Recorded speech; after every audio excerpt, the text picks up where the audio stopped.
चलो बच्चों, बड़े हम लोग आगे। सो प्लीज ध्यान देना। अब मैं कंपनी अकाउंट्स के अंदर में सीए फाउंडेशन कंपनी अकाउंट्स की मैं बात करूं, मैं आप लोगों को सारी एंट्रीज बताने जा रहा हूं बेटा। राइट। सब लोग अच्छे से ध्यान दे दो। आज प्रैक्टिकल वाला पार्ट हम लोग अभी स्टार्ट कर, हर एक चीज सॉल्व करते हैं। आप लोग मेरे साथ साथ में सॉल्व करना बेटा, रफ्तार से। हम्म, ध्यान दो। आ जाओ। सो अगर मैं कंपनी अकाउंट्स की बात करूं बच्चों, तो इसमें कौन कौन सी चीजें हैं जो हमारे देखने लायक है, देखना जरा।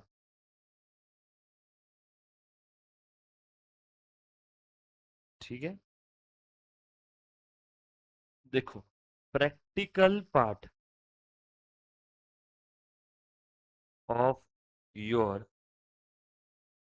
Company account topic. CA foundation में जो कंपनी अकाउंट्स है उसके अंदर में कौन कौन सी प्रैक्टिकल चीजें आती है, पहले मैं एक बार लिस्ट बता देता हूँ आपको। फिर आपको अंदाज रहेगा कि हम लोग इसके अंदर में क्या क्या पढ़ने वाले हैं, है ना। और इसी में से एग्जाम में क्वेश्चन आता है बॉस। थ्योरी क्वेश्चन आने की प्रोबेबिलिटी बहुत कम रहती है, प्रैक्टिकल क्वेश्चन आने की प्रोबेबिलिटी ज्यादा है। सो सबसे पहली चीज, क्या क्या चीजें है प्रैक्टिकल पार्ट में, मैं सारी चीजें लिख रहा हूँ। सबसे पहली चीज है, लिखो मेरे साथ साथ, issue of shares at par. दूसरी चीज, एट प्रीमियम। तीसरी चीज, एट डिस्काउंट। बरोबर ना। बाद में फिर से, issue of shares for consideration other than cash. COTC, consideration, consideration other than cash. Right. उसके बाद में next part, issue of share on pro rata allotment. Pro rata allotment याद आ रहा है ना। बाद में issue of share as right issue. Then फिर से issue of share as bonus issue. बरोबर ना। कितने सारे इशू है देख लो, 7 इशू हो गए अभी तक। उसके बाद में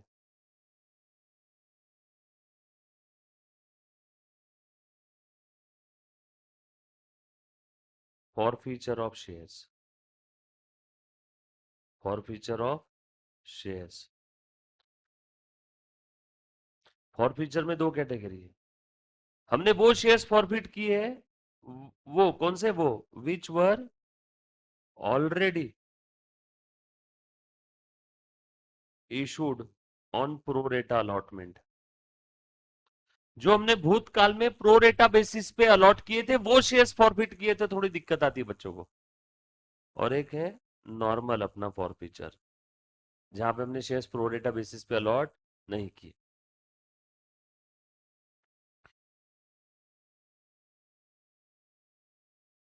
उसके बाद में reissue of shares maybe at par, maybe at premium. Discount पे नहीं कर सकते reissue. No company can issue shares at discounted price except section 54, जिसमें लिखा है स्वेट इक्विटी शेयर्स आप डिस्काउंटेड प्राइस पे इशू कर सकते हो। देन आती है important entry, transfer to capital reserve. Transfer to capital reserve, सारी चीजें लिखते जाओ बेटा। बरोबर। ये था सब शेयर से रिलेटेड, ये सब था शेयर से रिलेटेड।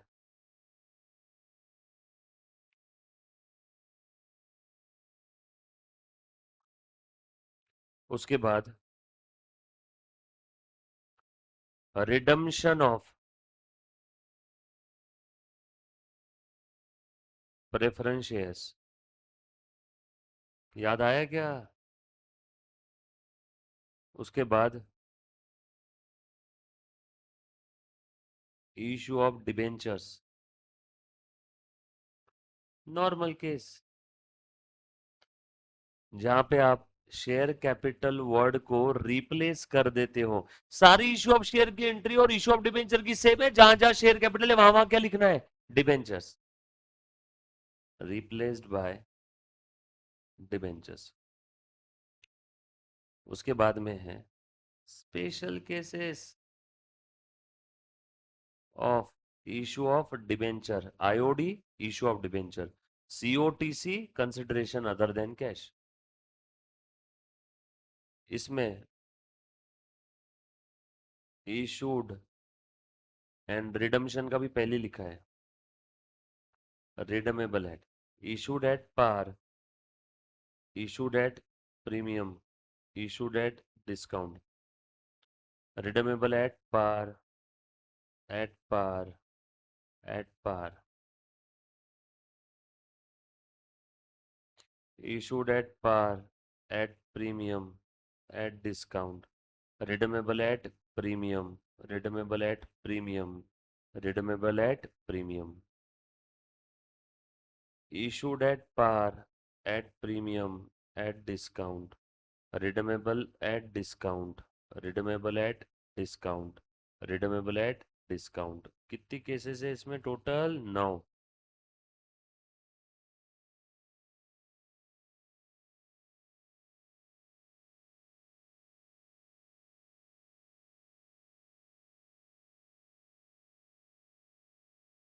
कितनी केसेस है बेटा टोटल, 9 केसेस है।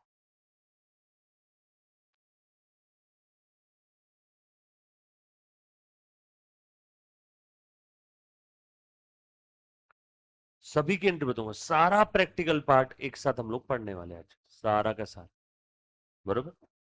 उसके बाद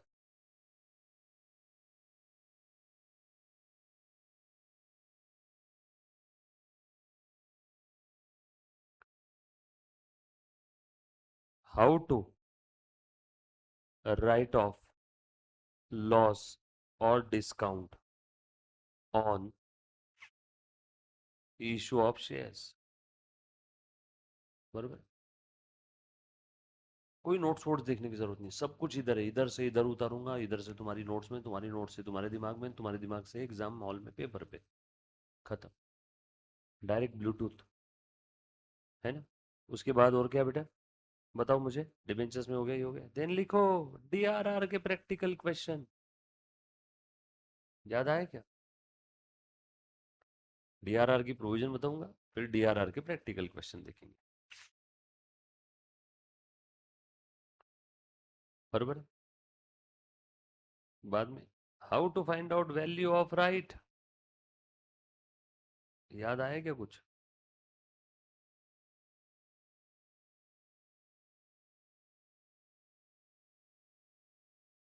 राइट, ये अपने कंपनी अकाउंट्स का पूरा प्रैक्टिकल पार्ट है बच्चों, ये अपना किसका, कंपनी अकाउंट्स का पूरा प्रैक्टिकल पार्ट है। ये 16 कॉन्सेप्ट है, 16 एरियाज है जहां पे इंस्टीट्यूट आपको प्रैक्टिकल क्वेश्चन पूछ सकती है। कितने क्वेश्चन बन सकते हैं, 16, 16 टाइप के क्वेश्चन, मतलब पूरा पेपर। 200 नंबर का कंपनी अकाउंट्स का भी पूछ सकते हैं, एक क्वेश्चन में, एक एक पेपर में 8 क्वेश्चन रहते, आपको जो सॉल्व करना है 7 या 8 रहते हैं टोटल। कंपनी अकाउंट्स पे अगर किसी ने सोच लिया तो 100-200 नंबर का पेपर सेट हो सकता है, राइट। 16 एरियाज है जहाँ पे प्रैक्टिकल क्वेश्चन सेट होते हैं। चलो स्टार्ट करेगा वन बाय वन सारे एरियाज, है ना। चलो मुन्ना, मैं सबसे पहले वन बाय वन सारे एरियाज आपको एक्सप्लेन करता हूँ, उसके बाद धीरे धीरे आगे बढ़ते हैं।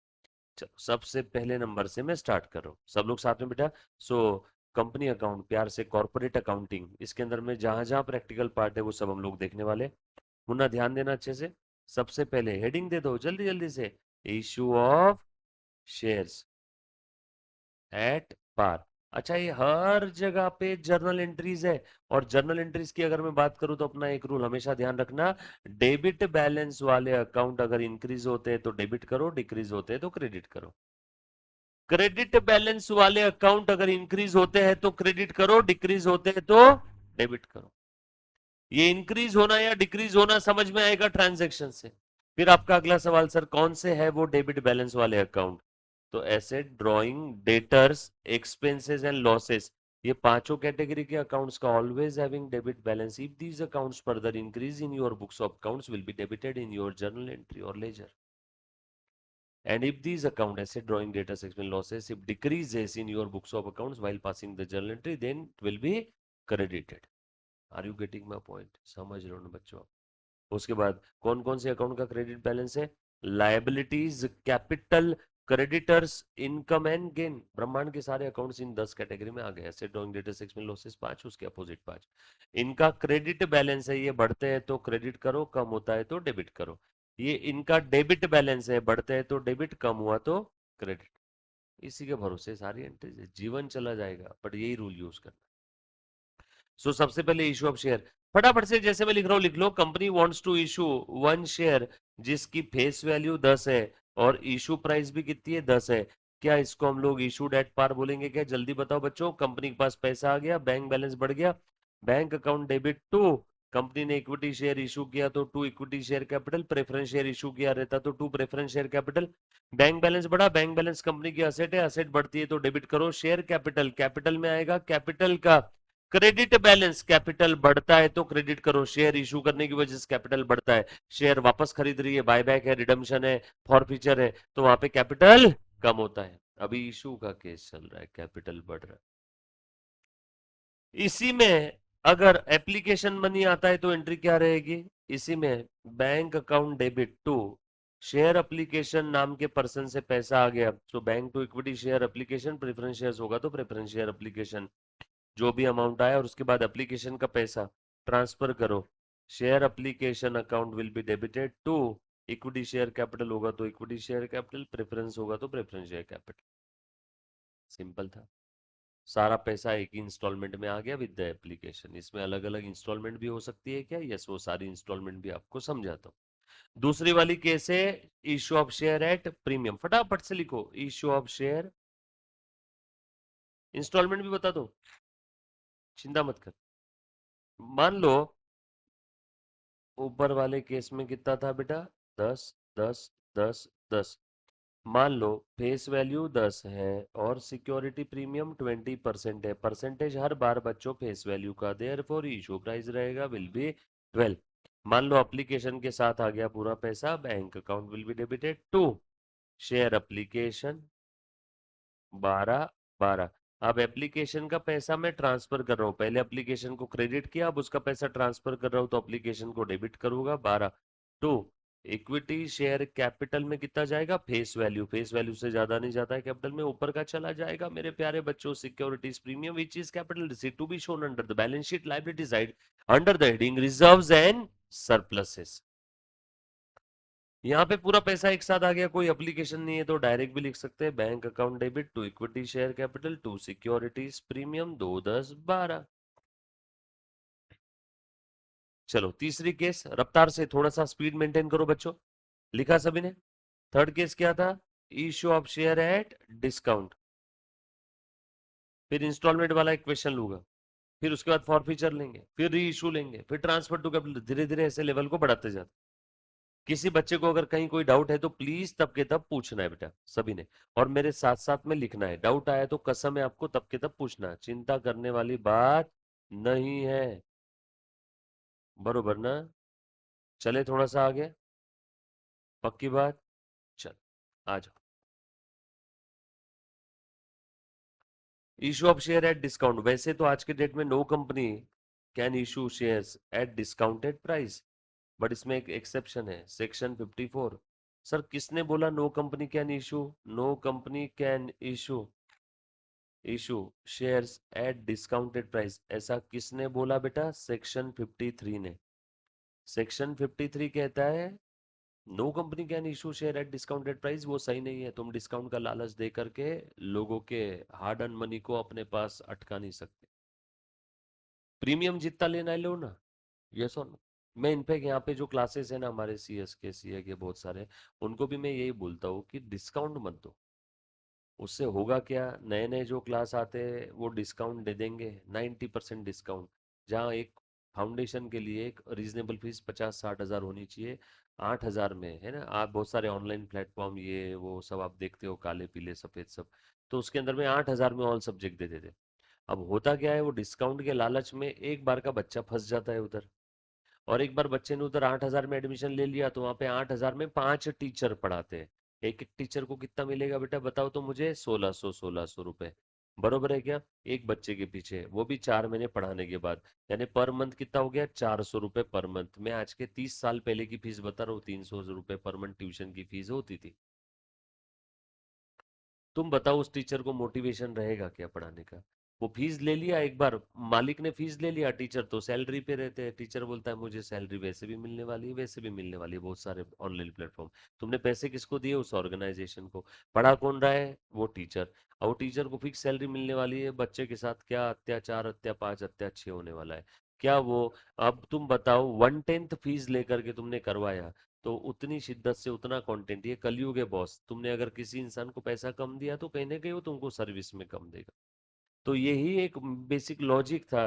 कोई कंपनी डिस्काउंट का लालच दे करके लोगों का हार्ड अर्न मनी छीन नहीं सकती, डिस्काउंटेड प्राइस पे शेयर इशू करना बंद करवा दी। ये बात समझ में आ रही सभी को? सो ऐसा किसने बंद करवाया, 53 ने। बट 53 को एक एक्सेप्शन है, 54। हमारे भी फील्ड में एक्सेप्शन है, कोई बहुत गरीब घर का है, माँ बाप नहीं है, बच्चा अकेला है, कहीं जॉब कर रहा है, फिर कर रहा है, तो उसको हम लोग फीस कम भी कर देते। Exceptions are always there. 54 कहता है हाँ बट डिस्काउंटेड प्राइस पे अलाउड नहीं है, बट एक जगह पे अलाउड है। जो एम्प्लॉय कंपनी के लिए दिन रात मेहनत कर रहे हैं, जो पसीना स्वेट बहा रहे हैं, उनको स्वेट इक्विटी शेयर इशू करो। सो सेक्शन 54 बोलता है कि यस, 53 सही है, बट एक एक्सेप्शन है। Yes, company can issue shares at discounted price in the form of sweat equity shares to its specified class of employ. Company के अंदर में कोई दिहाड़ी मजदूर काम कर रहा है तो उसको स्वेट इक्विटी शेयर्स नहीं देंगे, उसका काम ही है पसीना बहाना। बट जो स्पेसिफाइड क्लास ऑफ एम्प्लॉयज और डायरेक्टर्स है, उनको कंपनी डिस्काउंटेड प्राइस पे शेयर दे सकती है। 54 क्या है, स्वेट इक्विटी शेयर्स। ध्यान से सुनना। सो डिस्काउंट की एंट्री क्या रहेगी, ध्यान से सुनना। मान लो फेस वैल्यू 10 है और इशू प्राइस है 9 रुपए। यहाँ पे bank account will be debited 9 रुपए। Discount on issue of shares, ये discount on issue of share write off कर सकते हैं आप यूजिंग सिक्योरिटी प्रीमियम। मैंने सिक्योरिटी प्रीमियम केस में बता के रखे रखा था, राइट? सारे बच्चे साथ में ना? To, equity share capital, ownership आपको देंगे 10 की, लेकिन आपसे लेंगे 9 रुपए। ये तो है डिस्काउंटेड प्राइस पे शेयर इशू करना। ये तो है डिस्काउंटेड प्राइस पे हम लोग शेयर इशू कर सकते हैं, राइट बच्चों? बढ़ू थोड़ा सा आगे, पक्की बात? डन। थोड़ा उसके बाद और आगे बढ़ते हैं बच्चों, प्लीज ध्यान देना। Issue of share for consideration other than cash. ये कंपनी है, इसने किसी दूसरे कंपनी से मान लो एक मशीनरी लिया। मशीन की कीमत कितनी है बच्चों, आपको समझाने के लिए 1 लाख रुपए, और बदले में क्या दे रहे हैं, शेयर्स। इस शेयर का फेस वैल्यू है 10 रुपए।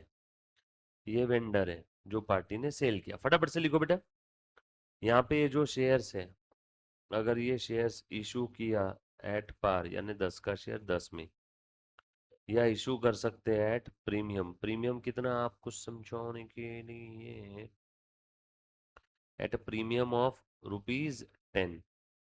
देयरफॉर यहाँ पे इशू प्राइस कितना हो जाएगा, 20 रुपए। या फिर यहाँ पे ऐसा भी हो सकता है, शेयर्स इशू किया डिस्काउंट, जो कि प्रैक्टिकली पॉसिबल नहीं है, बट मैं एंट्री आपको बता देता हूँ, कोई भरोसा नहीं, एग्जाम में पूछ लेंगे। आपको समझाने के लिए, डिस्काउंट है यहाँ पे ऑफ 50%, यानी इशू प्राइस कितना हो गया, फेस वैल्यू 10, 50% डिस्काउंट, तो इशू प्राइस कितना हो गया बच्चों, 5 रुपए। ये बात समझ में आ रही है सभी को? उसके बाद थोड़ा सा आगे बढ़ते हैं। मुझे इन इन केस में इशू ऑफ शेयर, ये क्या है बेटा, issue of share for consideration other than cash. मेरे प्यारे बच्चों, क्या है, issue of shares for consideration other than cash. ये जब कभी भी ऐसा कोई सिनारियो आएगा, तो सिनारियो के समय आप लोगों ने बच्चों सबसे पहला काम क्या करना है मालूम है, नंबर ऑफ शेयर्स निकालना। डायरेक्ट एंट्री पे जंप नहीं करना, हमेशा step number 1, step number 1, calculation of number of shares. Number of shares कैसे निकालते हैं, फॉर्मूला फिक्स है, जल्दी बताओ। Amount payable divided by issue price per share. Amount payable divided by issue price per share. Amount payable divided by issue price per share, right. सारे बच्चे साथ में बेटा, amount payable divided by issue price per share.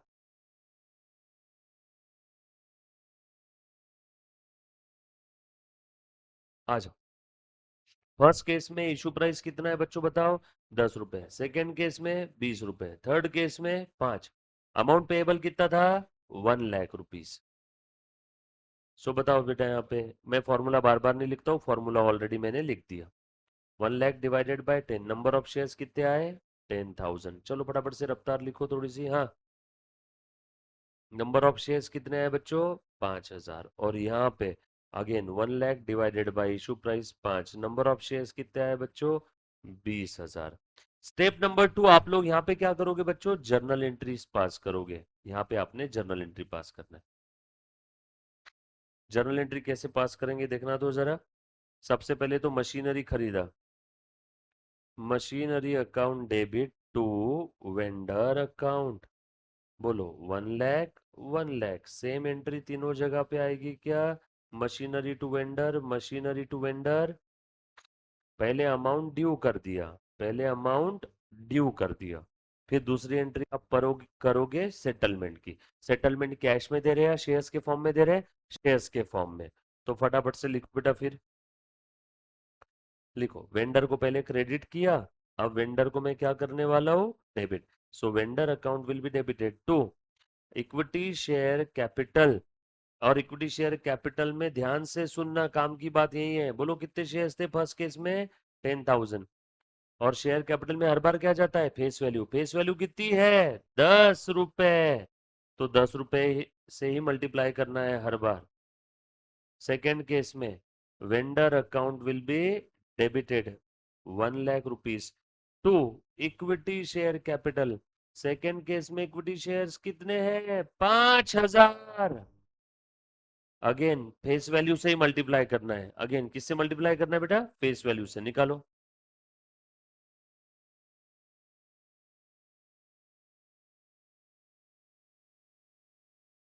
बोलो बेटा कितना आया है। और इसमें प्रीमियम पे था ना, so to security premium account. Number of shares, again premium भी नंबर ऑफ शेयर्स के ऊपर ही निकलेगा। प्रीमियम कितना था, 10 रुपए। थर्ड केस में अगेन वेंडर अकाउंट डेबिट कितना है बेटा, 1 lakh to equity share capital. कितने शेयर है, 20,000। Capital again face value, face value 10, कितना हो गया बेटा ये, 2 लाख रुपए। ये डिस्काउंट पे था ना, तो discount on issue of shares account debit again 20,000 into, बोलो बेटा कितना है डिस्काउंट, 5 रुपए।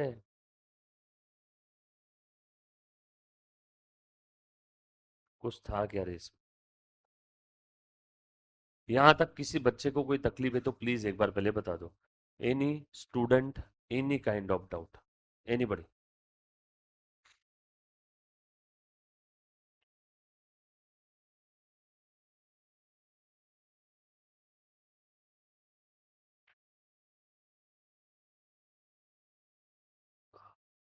डन, बड़े आगे। उसके बाद आ गया जो बेटा, लिखा ना सभी ने,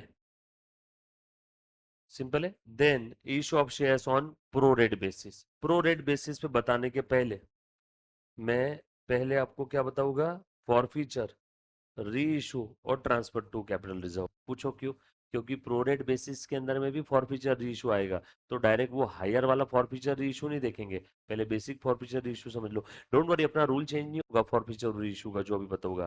प्रोरेटा अलॉटमेंट हो कि कोई भी अलॉटमेंट हो, अपना फॉरफीचर का रूल त्रिकाल बाधित सत्य है, वो हर जगह अप्लीकेबल है ना। तो पहले हम लोग देखेंगे अब issue, forfeiture, reissue, transfer to capital reserve. So कौन से नंबर के पॉइंट, 8, 9, 10। इंस्टॉलमेंट भी सब इसी में ले लूंगा। सो 8, 9 एंड 10। 8, 9 एंड 10। चलो स्टार्ट करें क्या। मुन्ना प्लीज ध्यान देना सभी बच्चों ने,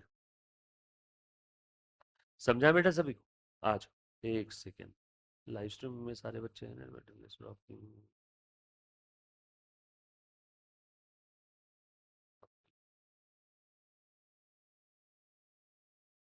कुछ बच्चों को लाइव स्ट्रीमिंग नहीं दिख रहा है, ऐसा कुछ तो नहीं है ना।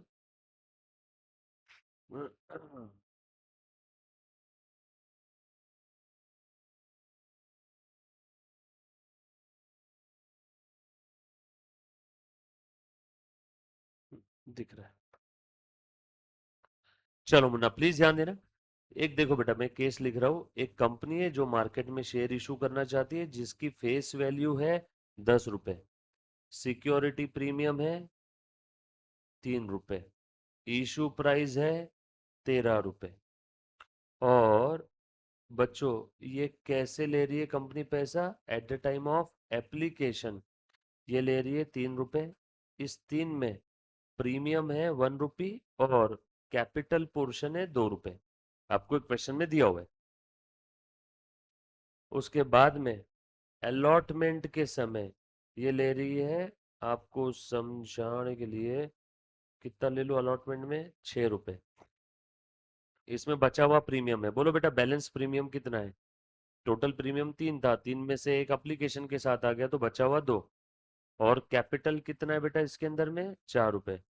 उसके बाद में फर्स्ट कॉल है आप लोगों का 2 रुपए का, 1 रुपए का समझो। और फाइनल कॉल है आपको समझाने के लिए 2 रुपए का।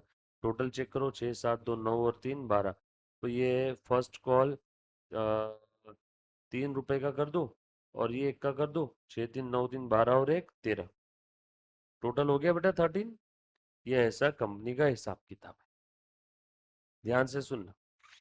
अब यहाँ पे हुआ क्या है, एप्लीकेशन का पैसा रिसीव हो गया है बच्चों, और एप्लीकेशन का पैसा transfer to equity share capital भी हो गया है बच्चों। ध्यान से सुनना। अलॉटमेंट का पैसा ट्रांसफर टू शेयर कैपिटल तो है, बट रिसीव नहीं हुआ। फर्स्ट कॉल का पैसा ट्रांसफर टू शेयर कैपिटल है, बट रिसीव नहीं हुआ। फाइनल का पैसा कॉल ही नहीं किया, तो रिसीव्ड नॉट रिसीव्ड का सवाल ही पैदा नहीं होता, नॉट एप्लीकेबल। ये केस फर्स्ट कॉल के बाद ही हमने शेयर फॉरफिट कर दिया। आफ्टर फर्स्ट कॉल ही मैंने इमीडिएटली शेयर्स फॉरफिट कर दिए। फाइनल कॉल मैंने उनको कॉल भी नहीं किया, फाइनल कॉल तो कॉल भी नहीं की। ये बात समझ में आ रही है सभी को? चलो केस यहाँ तक समझ में आए, फटाफट से एंट्री पास करेंगे हम लोग। अब इसी में इशू देखेंगे, फॉरफिचर भी देखेंगे, और सेम चीज री इशू में जितने परम्यूटेशन कॉम्बिनेशन बन सकते हो सब देखेंगे एकदम शांति में। कहीं कोई चीज नहीं समझ में आई तो प्लीज तब के तब पूछ लेना बेटा सभी ने। चलो आ जाओ, मैं एंट्री पास करो बेटा। सबसे पहली एंट्री कौन सी रहेगी बताओ? एप्लीकेशन का पैसा आ गया। अच्छा, सेम एग्जाम के अंदर में सिंगल शेयर की जगह 10,000 शेयर, 5,000 शेयर है, बस आपको नंबर से मल्टीप्लाई करना है। So bank account will be debited to equity share, होगा तो equity share application, preference shares होगा तो प्रेफरेंस शेयर एप्लीकेशन। कितना है बेटा एप्लीकेशन का? 3 रुपए। एप्लीकेशन रिसीव वाले एंट्री में प्रीमियम प्रीमियम बाइफरकेट नहीं करना, वहां डायरेक्ट लिख देना बैंक को। ट्रांसफर के समय हम लोग प्रीमियम में ट्रांसफर करेंगे, बरोबर। उसके बाद में बच्चों प्लीज ध्यान देना। अब इक्विटी शेयर एप्लीकेशन का पैसा रिसीव हो गया, देखो ये वाली एंट्री हो गई, रिसीव वाली एंट्री हो गई। अब मैं ट्रांसफर करने जा रहा हूं। किस पर्पस के लिए पैसा लिया था? कैपिटल खड़ा करने के लिए, तो करो equity share capital account debit to, sorry equity share application account debit to. पहले एप्लीकेशन को क्रेडिट किया, अब एप्लीकेशन को डेबिट कर रहा हूं। To equity share capital, application का पैसा पहले एंट्री में रिसीव किया, दूसरे एंट्री में एप्लीकेशन का पैसा कैपिटल में डालेंगे। कैपिटल में पैसा डालेंगे तो कैपिटल बढ़ेगा, कैपिटल का क्रेडिट बैलेंस, कैपिटल का क्रेडिट बैलेंस। कैपिटल बढ़ता है तो कैपिटल का, कहाँ गया रे मुन्ना? मैंने थोड़ी देर पहले रूल लिखा था ना, कैपिटल का क्रेडिट बैलेंस। कैपिटल अगर बढ़ता है तो क्या करो? क्रेडिट करो। तो मैंने इक्विटी शेयर कैपिटल को क्रेडिट कर दिया। बोलो कैपिटल कितना बढ़ेगा एप्लीकेशन में? 2 रुपए कैपिटल में जाएगा, दिख रहा है ना सभी को? ऊपर का 1 रुपया कहाँ जाएगा? सिक्योरिटी प्रीमियम में। सिक्योरिटी प्रीमियम अगेन कंपनी के लिए अगर मिल रहा है तो फायदा है, फायदे का क्रेडिट बैलेंस, फायदा बढ़ता है क्रेडिट का। बट ये फायदा होने के बावजूद भी पीएनएल में नहीं दिखाएंगे, क्योंकि ये कैपिटल रिसीट है। हमारा रोजमर्रा की जिंदगी में शेयर बेचना काम नहीं है बेटा, है ना। शेयर इशू करना हमारा क्या मेन ऑपरेशन है क्या बिजनेस का? नो। तो पीएनएल में ट्रेडिंग में नहीं जाएगा। चलो बेटा आगे। एप्लीकेशन का पैसा मैंने ट्रांसफर भी कर दिया, हो गई ये वाली भी एंट्री खत्म। नरेशन पहले वाले का रहेगा एप्लीकेशन मनी रिसीव, दूसरे वाले का नरेशन रहेगा एप्लीकेशन मनी ट्रांसफर्ड। बाद में तीसरी एंट्री फटाफट से देखना बेटा, अलॉटमेंट का पैसा मैं कॉल कर रहा हूँ। अभी अलॉट एप्लीकेशन के बाद पहले ट्रांसफर वाली एंट्री आएगी, बाद में रिसीव की। एप्लीकेशन के समय पहले रिसीव, बाद में ट्रांसफर। और एक चीज बता दूं, सेकंड और थर्ड एंट्री की डेट बिल्कुल सेम रहेगी, क्योंकि आप कब तक एप्लीकेशन का पैसा कैपिटल में ट्रांसफर नहीं कर सकते? कब तक आप एप्लीकेशन का पैसा कैपिटल में ट्रांसफर नहीं कर सकते? कब तक? जब तक शेयर अलॉट नहीं हो जाते। और शेयर अलॉटमेंट की एंट्री कौन सी है? थर्ड। इसलिए थर्ड और सेकेंड एंट्री की डेट बिल्कुल सेम रहेगी। काफी सारी किताबों में तो दोनों एंट्री मर्ज करके भी दिखा देते हैं। यस और नो? उसके बाद में अलॉटमेंट का पैसा मैं कॉल कर रहा हूँ इक्विटी शेयर अलॉटमेंट और share allotment account will B. Equity share होगा तो equity share allotment, preference share होगा तो प्रेफरेंस शेयर अलॉटमेंट, डिबेंचर होगा तो डिबेंचर अलॉटमेंट। इक्विटी, प्रेफरेंस और डिबेंचर्स तीनों में एंट्री सेम है। बस इतना है कि डिबेंचर्स कभी फॉरफिट नहीं होते। जब फॉरफिट ही नहीं होते तो रीइश्यू भी नहीं होता, क्योंकि डिबेंचर क्या है बच्चों? लोन फंड है, और लोन फंड कभी भी फॉरफिट नहीं हो सकता। बोलो अलॉटमेंट का कितना पैसा लेना है? 6। हमने पहले ही बोल दिया, हम लोग ट्रांसफर वाली एंट्री पहले कर रहे हैं। 2। इक्विटी शेयर कैपिटल में कितना जाएगा बताओ बेटा? कैपिटल में जाएगा 4, प्रीमियम में कितना जाएगा? 2 सिक्योरिटी प्रीमियम। 2 सिक्योरिटी प्रीमियम 2 रुपए। बरोबर ना बच्चों? उसके बाद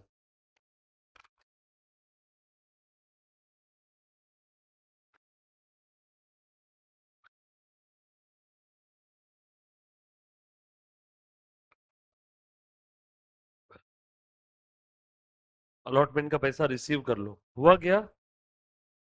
अलॉटमेंट का पैसा रिसीव ही नहीं हुआ। अगर रिसीव हो जाता था तो बैंक टू शेयर अलॉटमेंट रहता 6-6, बट रिसीव ही नहीं हुआ। फिर कॉल का पैसा कॉल कर लू क्या? Share first call, account will be debited to equity share capital. 3-3। First call money called. First call का पैसा रिसीव हुआ है क्या? नो। फाइनल कॉल कॉल ही नहीं किया। डायरेक्टली मैं फॉरफीचर की एंट्री पास करो भी यहाँ पे। Entry for immediately after first call share forfeiture. But मुझे बता दो, अगर शेयर फर्स्ट कॉल रिसीव हो जाता तो एंट्री क्या करते? Bank to share first call.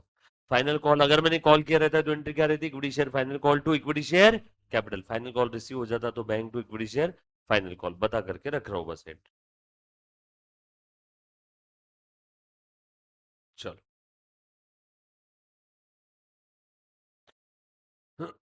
बच्चों ध्यान देना, अब मैं शेयर फॉरफीचर की एंट्री बताने जा रहा हूँ।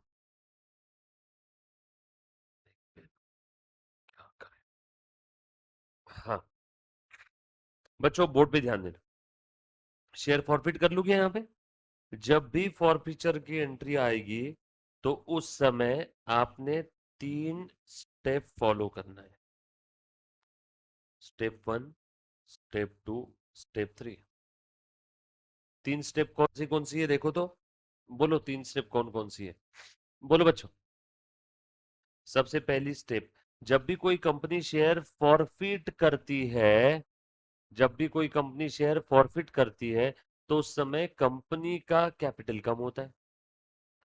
जब भी कोई कंपनी शेयर फॉरफिट करती है तो उस समय कंपनी का कैपिटल कम होता है। जब भी कोई कंपनी शेयर फॉरफिट करती है तो उस समय जो भी पैसे आज तक उस शेयर्स पे मिले वो पैसे कंपनी जब्त कर लेती है, और वो पैसे अब उन्हें वापस नहीं करेगी, तो कंपनी का फायदा हो गया। दूसरों का पैसा जब्त कर रहे तो फायदा हो गया ना हमारा। और तीसरा और आखिरी, अब उस शेयर पे जो भी पैसा नहीं मिला है, अब वो कभी मिलने वाला है जीवन में। तो जब वो पैसा मिलने वाला नहीं है तो अननेसेसरी उसके नाम से जो डेबिट मार के आपने रखा है, ड्यू करके रखा है, उसे रिवर्स करो ना। सो कौन सी 3 स्टेप है? पहली स्टेप, कैपिटल को कम करो। जो शेयर आप फॉरफिट कर रहे हैं उन शेयर्स पे आपने जितने का भी कैपिटल रेस किया, जो शेयर्स आप फॉरफिट कर रहे हैं उन शेयर्स पे आपने जितने का भी कैपिटल रेस किया, जो शेयर्स आप फॉरफिट कर रहे हैं उन शेयर्स पे जितने का भी कैपिटल खड़ा किया है वो आपने कम करना है। दूसरा, अमाउंट जो भी आपको मिला होगा, अमाउंट जो भी आपको उन शेयर्स पे मिला होगा, बस उस अमाउंट रिसीव्ड में प्रीमियम नहीं होना चाहिए। उस अमाउंट रिसीव्ड में प्रीमियम नहीं होना चाहिए। तो वो प्रीमियम छोड़ के, अमाउंट रिसीव्ड एक्सेप्ट प्रीमियम, वो आप क्या कर लोगे? फॉरफिट कर लोगे। वो आप क्या करोगे? फॉरफिट कर लोगे। प्रीमियम फॉरफिट नहीं हो सकता है, क्योंकि प्रीमियम कंपनी का अपना फायदा है, कंपनी ने उसे रिजर्व सरप्लस में लिख दिया अगर रिसीव हो गया रहेगा तो। प्रीमियम नहीं रिसीव हुआ तो ही रिवर्स होगा, फॉरफिट नहीं होगा तो ही रिवर्स होगा। बरोबर है क्या? प्रीमियम एक बार मिल गया तो it will permanently transfer to reserve surplus once you receive the amount of premium received. Then it will permanently transfer to balance sheet liability side under the heading reserves and surplus. तो उसका तो forfeiture का सवाल ही पैदा नहीं होता, क्योंकि वो तो हमने पहले ही बोला था ये हमारा फायदा है। समझ में आ रही है बात सभी को? और तीसरा और आखिरी, अब जो मिला वो तो आपने जब्त कर लिया, जो नहीं मिला उसका क्या, उसे रिवर्स करो। जो नहीं मिला उसे क्या करना है, रिवर्स। जो भी अमाउंट आपको नहीं मिली, फिर उस अमाउंट में प्रीमियम का अमाउंट भी हो सकता है, डिस्काउंट भी कभी मिलता नहीं, इसलिए डिस्काउंट भी हर बार रिवर्स हो जाता है। अमाउंट नॉट रिसीव्ड, उसे क्या करना है, रिवर्स्ड कर देना है। तो बेटा ये तीन स्टेप हमेशा, हमेशा और हमेशा के लिए आपने ध्यान रखना है, हर बार। प्रोरेटा अलॉटमेंट हो, कुछ भी हो, एज इट इज फॉलो करना, तो आपको कभी इसमें तकलीफ नहीं आएगी। ध्यान से सुन। चलो मैं वही तीन स्टेप फॉलो कर रहा हूँ। सबसे पहली स्टेप क्या थी बेटा, बताओ जल्दी जल्दी से। कैपिटल को कम करो, कितने से, जितने से खड़ा किया था। कितने से खड़ा करते हैं कैपिटल को, कॉल्ड अप फेस वैल्यू से। कैपिटल में कितना अमाउंट ट्रांसफर किया, देखो ट्रांसफर टू कैपिटल। ये कैपिटल में एप्लीकेशन का 3 था, बट कैपिटल में कितना गया, 2। अलॉटमेंट का 6 था, बट कैपिटल में कितना गया, 4। फर्स्ट कॉल का 3 था, ये भी कैपिटल में ट्रांसफर किया है क्या, transfer, transfer, transfer. Final call not transfer. तो फर्स्ट कॉल तक कैपिटल में खड़ा किया हमने, ट्रांसफर किया। सर लेकिन फर्स्ट कॉल तो मिला नहीं, मैं मिलने नहीं मिलने की बात कहां कर रहा हूं, मैं तो कैपिटल में ट्रांसफर करने की बात कर रहा हूं। फर्स्ट कॉल तक कैपिटल में फंड ट्रांसफर किया, 3 और 4 7, और 7 और 2 9। सो इक्विटी शेयर कैपिटल कम करेंगे बच्चों, कितने से, 9 रुपए से। इक्विटी शेयर कैपिटल कितने से कम करेंगे, 9 रुपए से। इक्विटी शेयर कैपिटल कितने से कम करेंगे, 9 से। आ जाओ, ध्यान देना, पहली स्टेप खत्म हो गई। कैपिटल को कम करो, कितने से, by called up face value. जो कॉल किया वही, कॉल्ड अप फेस वैल्यू। सारी चीजें प्लीज लिखते जाओ। दूसरी स्टेप क्या थी बताओ बच्चों, अमाउंट रिसीव्ड एक्सेप्ट प्रीमियम को फॉरफिट करो। बोलो अमाउंट रिसीव्ड कितना है, ये रिसीव हो गया 3। बच्चों ये 3 रिसीव हो गया, ये रिसीव हुआ क्या, 9। ये भी रिसीव हुआ क्या, 9। मतलब मिला कितना, ओनली 3। क्या इस 3 में जो रिसीव हुआ उस अमाउंट में, जो नॉट रिसीव्ड है उसके बारे में नहीं सोचना, जो रिसीव्ड हुआ इस 3 में प्रीमियम है क्या, यस, 1 का प्रीमियम है। So amount received except premium कितना हुआ, 2 रुपीज। सो मैं यहाँ पे एक लाइन का स्पेस दे करके लिख लेता हूँ, to share forfeiture account, amount received except premium को क्या करो, जब्त करो। Amount received except premium, total amount मिला था 3, इस 3 में प्रीमियम कितना था, 2। प्रीमियम को मैं फॉरफिट नहीं कर सकता हूँ, जो मेरा अपना है उससे मैं फॉरफिट नहीं कर सकता हूँ। तीसरा और आखिरी काम, जो जो नहीं मिला उसे रिवर्स करो। बोलो बेटा क्या क्या नहीं मिला, अलॉटमेंट नहीं मिला 6 का।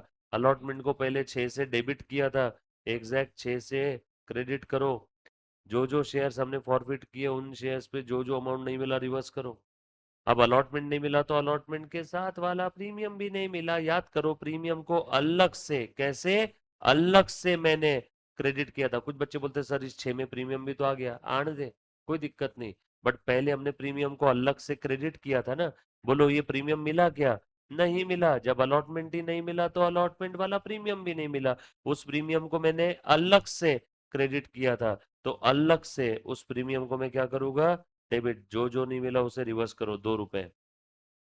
अमाउंट नॉट रिसीव्ड, इसीलिए हमने क्या किया, रिवर्स।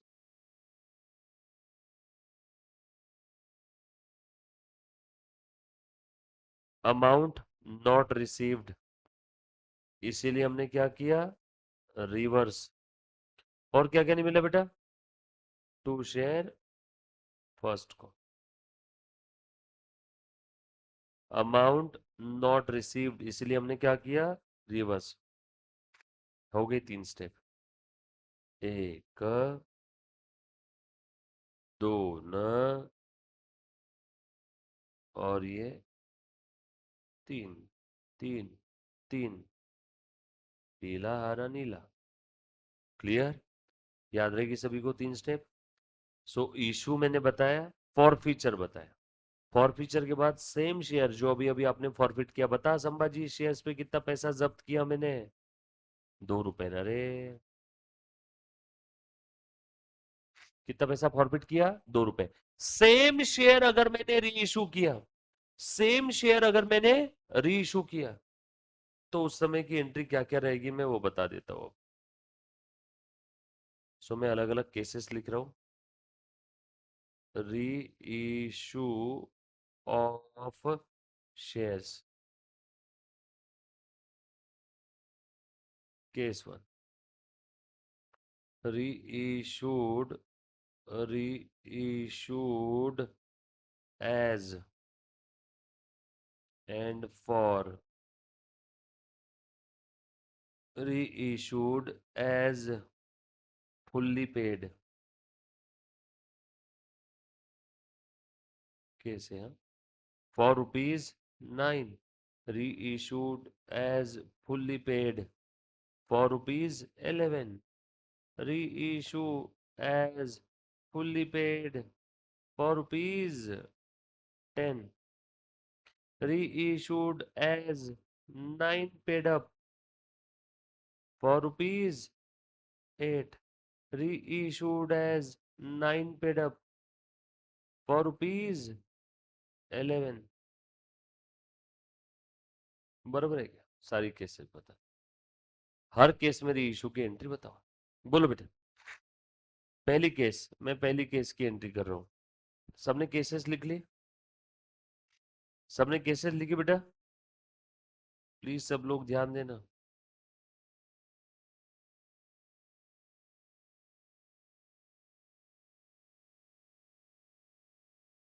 मैंने फॉरफिचर की एंट्री नीचे शिफ्ट कर दी, ठीक है। और मुझे अब यहां से इतनी पूरी जगह लगने वाली है। हर केस में मैं एंट्री पास कर रहा हूं।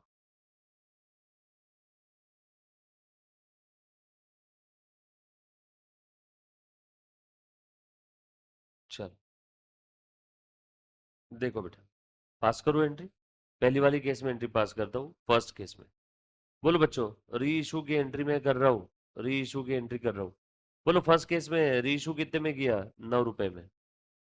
Bank account will be debited ₹9। एक to equity share capital, bank account debit ₹9 to equity share capital account. बोलो इक्विटी शेयर कैसे री इशू किया? ऐसे जैसे उसमें पूरी ओनरशिप है, यानी 10। बोलो नुकसान जो हो गया कहाँ से वसूल करेंगे? फॉरफीचर से। बगैर बोले ट्रांसफर टू कैपिटल रिजर्व की एंट्री करो। And transfer to capital reserve. अरे बाबा, जो शेयर आपने अभी अभी फॉरफिट किया, आपने री इशू कर दिया ना उस शेयर को। मैंने शेयर जब फॉरफिट किया तब बताओ बच्चों इसके ऊपर कितना फायदा हुआ था मेरा? ₹2 का। बोल संभाजी कितने का फायदा हुआ? सेम शेयर जब री इशू किया तो नुकसान कितने का हुआ? बोल नेट फायदा कितने का है? बोलो फॉरफीचर से निकाल के उसे कहाँ डाल देंगे?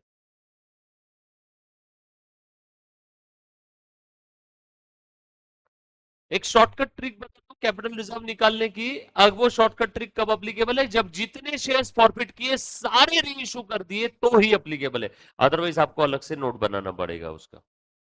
जितने शेयर फॉरफिट किए सारे री इशू कर दिए तो ही।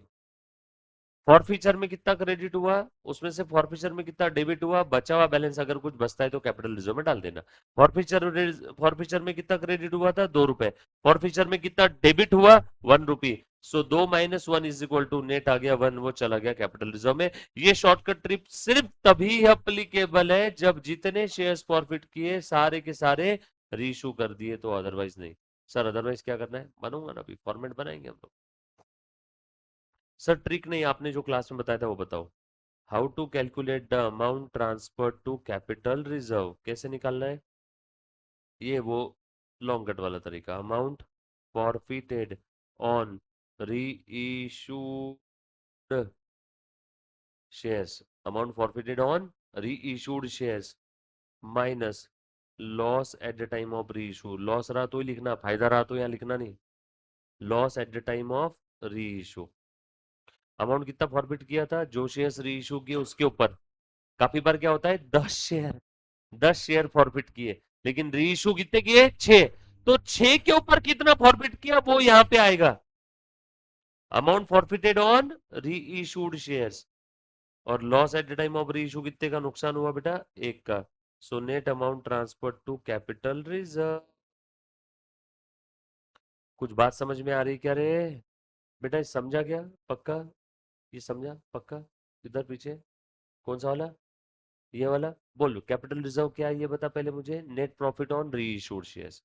बोल ये जो तूने शेयर फॉरफिट किया उसके ऊपर फायदा कितने का हुआ था? 2 का। और उसमें से री इशू कर सेम शेयर जिस पे फायदा हुआ 2 का फॉरफिचर के समय, सेम शेयर जब री इशू किया तो नुकसान कितने का हुआ? बोल नेट फायदा। बस वही है कैपिटल रिजर्व। क्लियर? जब शेयर री इशू किया तो फायदा कितने का हुआ? 2 का। सेम शेयर री इशू किया तो नुकसान कितना हुआ? 1 का। तो नेट फायदा। हाँ बोलो फिर क्या? हाँ हाँ ये अरे वो इस तो हिंदी में मैंने बोला जो अंग्रेजी में लिखा हुआ है। जो शेयर री इशू किया उसके ऊपर कितना फॉरफिट किया तूने? 2।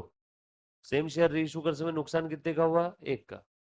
ये हिंदी में बोला जो अंग्रेजी में लिखा था। जो शेयर री इशू किया उस पर कितना फॉरफिट किया?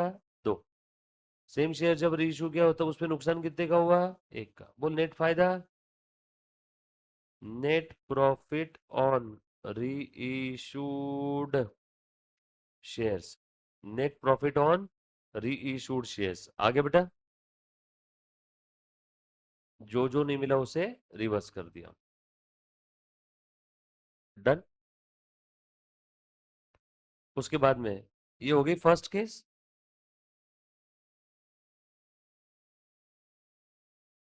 भाई साहब आज क्या बारिश आ रही है।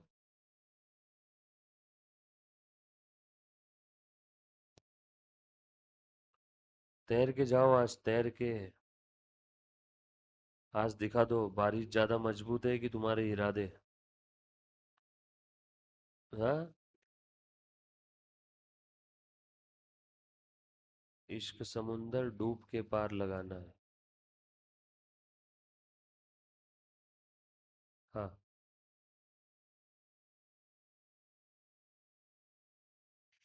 चलो ठीक है क्या बच्चों? आ जाओ। Second case. बच्चों प्लीज ध्यान देना अभी। Reissued as fully paid. कितने में दिया? 11 में। फटक से पहली एंट्री बताओ। Bank account will be debited 11 to equity share capital 10। Capital में तो फेस वैल्यू जाएगा, फुल्ली पेड मतलब पूरा फेस वैल्यू। और ये रीइशू कैसे किया? सिक्योरिटी प्रीमियम पे। जितने शेयर फॉरवर्ड किए सारे रीइशू कर दिए। रीइशू में तो नुकसान हुआ ही नहीं। बोलो कैपिटल रिजर्व में कितना जाएगा? पहले मैं अमाउंट निकालू क्या? यहाँ पे लिखा हुआ है, बार बार ये नहीं लिखता हूं मैं। Amount forfeited on reissued shares minus loss at the time of reissue is equal to amount transfer to capital reserve. चलो ध्यान देना। आ जाओ बच्चों। सो पहले मैं अमाउंट निकालता हूं। कैपिटल रिजर्व वाला amount forfeited on reissued shares कितना था? 2।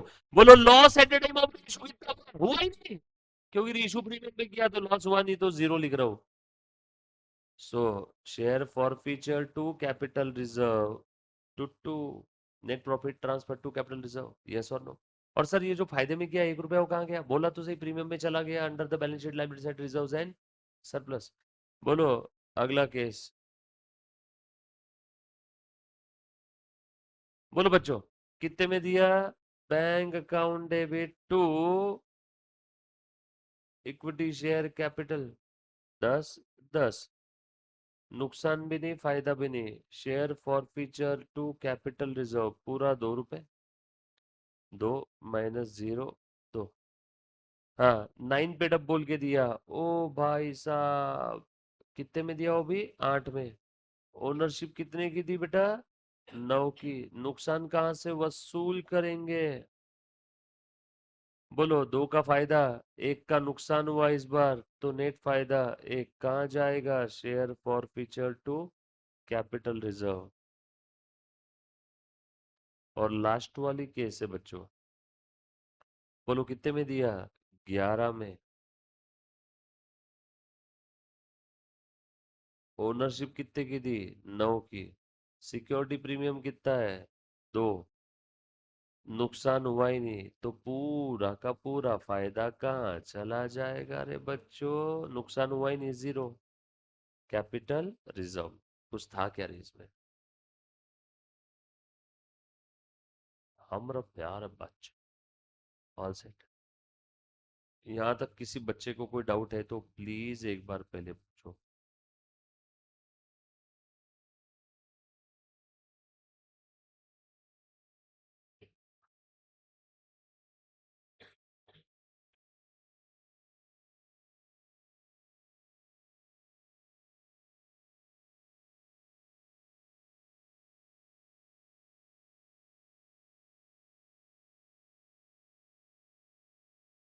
डन।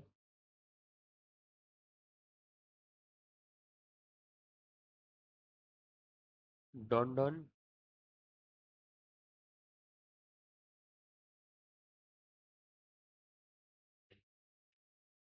बड़े आगे थोड़ा सा।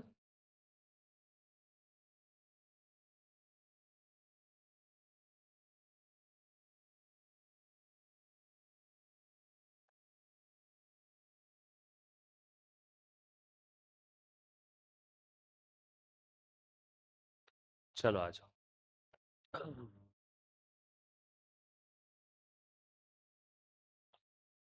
इशू फॉरफिचर इशू के अंदर में किसी बच्चे को कोई डाउट? सेम चीज को आपको रिपीट करना होगा बच्चों, हाँ? अब पहले देखेंगे राइट और बोनस। कौन सा देखेंगे? राइट शेयर और बोनस शेयर। चलो लिखो अब। मैं राइट शेयर के साथ साथ वैल्यू ऑफ राइट भी बताऊंगा। क्या रे, थक गए क्या रे जल्दी? मैं नीचे क्या है? हाँ। क्या? हाथ? अच्छा। क्यों, क्या कर रहा है हाथ? हाथ कुछ कर रहा है जो तू देख रही? हाथ देखते है क्या रे? कोई अपना ही हाथ देखता है क्या? अच्छा। पेन छुप गया था हाथ से। राइट शेयर तुम लोग जो आपस में इशारों इशारों में बात करते ना। नहीं नहीं, अगर करते भी जैसे एक दूसरे की तरफ देख करके तो अच्छी बात है। हम, मेरे को भी मेरे पुराने दिन याद आ जाते हैं, समझ में आया क्या? तो कर, अरे करते ही है बच्चे। मैं तेरी बात नहीं कर रहा हूँ, बच्चे करते, तू नहीं करती रे, तू पागल है। तू सिंसियर बच्ची, बाकी बच्चे करते, बाकी पागल है साले सब। Right shares and value of right. बच्चों ध्यान देना। राइट शेयर्स की अगर मैं बात करूं तो क्या चीजें पहले समझ लो। कंपनी जब कभी भी मार्केट में नए शेयर इशू करेगी, सारे बच्चे ध्यान देना, कंपनी जब भी मार्केट में नए शेयर्स इशू करेगी तो उस समय it is the duty of the company to offer such share to its existing shareholders. Company अपने एग्जिस्टिंग शेयर होल्डर्स को सबसे पहले शेयर्स ऑफर करेगी। It is the duty of the company और एग्जिस्टिंग शेयर होल्डर्स का अधिकार है। तो उस समय हम लोगों को क्या करना होगा? राइट शेयर्स के लिए जर्नल एंट्रीज और उसकी वैल्यू ऑफ राइट निकालने बोलते हैं जनरली। रियल लाइफ के अंदर वैल्यू ऑफ राइट निकालने की जरूरत नहीं, but exam point of view से वैल्यू ऑफ राइट बहुत ज्यादा इंपॉर्टेंट है। तो मान लो ये कंपनी है जिसके एग्जिस्टिंग कितने नंबर ऑफ शेयर्स है? 10,000। Company wants to issue right share in the ratio. बच्चों बताओ कितना, आपको समझाने के लिए। अगर आपके पास 10 शेयर है तो कंपनी आपको 4 राइट शेयर देगी, तो रेशो क्या हो गया? 4:10। That is 4/10। ये ऊपर जो है वो उतना इशू करेगी राइट शेयर। और कितने के लिए? For every 10 share. Company issuing 4 right share for every 10 share. हर बार ये उसका मीनिंग रहेगा, ध्यान रखना। और कंपनी के शेयर का फेस वैल्यू है 10, इसका मार्केट प्राइस है आपको समझाने के लिए 30। और एक्सरसाइज प्राइस, अगर आप राइट शेयर खरीद रहे हो तो एक्सरसाइज प्राइस कितना इसका आपको समझाने के लिए? 20 रुपए। और आपको एंट्री भी पास करना है एंड वैल्यू ऑफ राइट भी निकालना है ना? जर्नल एंट्री और वैल्यू ऑफ राइट। पहले तो मैं जर्नल एंट्री पास कर देता हूँ। आंसर में लिखो बेटा। बहुत इजी है। Bank account will be debited. कितने शेयर है? 10,000 है। 4:10 का रेशो है। तो 4,000 शेयर्स एक शेयर कितने मेरे बच्चों, एक्सरसाइज प्राइस 20 रुपए, कितना हो गया बच्चों, 80,000। प्लीज ध्यान देना। टू, इक्विटी शेयर कैपिटल कितना है बच्चों यहाँ पे, 4,000 इंटू फेस वैल्यू 10 ना बच्चों, और टू सिक्योरिटी। सर ये तो नॉर्मल एंट्री, हाँ राइट की एंट्री बहुत नॉर्मल है। तकलीफ बच्चों को कहाँ पे आती है बताओ, वैल्यू ऑफ राइट निकालने, वो भी रेयरली। मेरे ख्याल से इसमें भी तकलीफ नहीं आनी। बोलो तो वैल्यू ऑफ राइट कैसे निकलेगा। हम्म, कोई बच्चा मुझे वैल्यू ऑफ राइट निकाल के बताओ तो, यहाँ पे सारे बच्चे, जो बच्चे लाइव स्ट्रीमिंग देख रहे हैं बेटा, आपने भी वैल्यू ऑफ राइट कैलकुलेट करना है। वैल्यू ऑफ राइट कैलकुलेट करना है guys. You have to calculate the value of right. निकालो, कितना है बेटा वैल्यू ऑफ राइट, 10 रुपए बोल रहा है तनिष।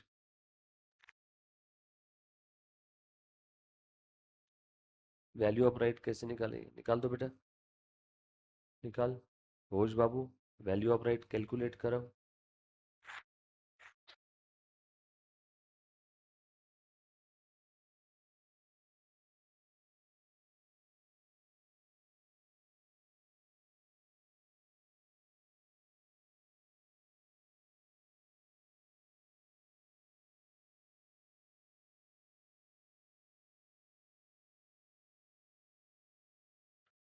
जो बच्चे लाइव स्ट्रीमिंग देख रहे हैं बेटा, आप भी बता सकते हो फटाफट से, वैल्यू ऑफ राइट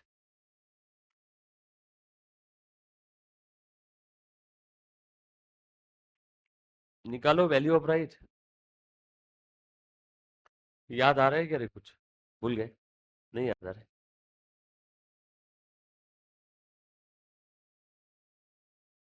याद नहीं, क्यों, मैं एक वैल्यू ऑफ राइट,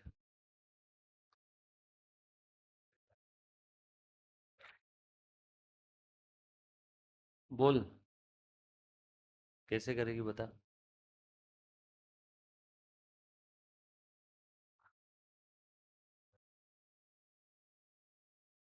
कैसे,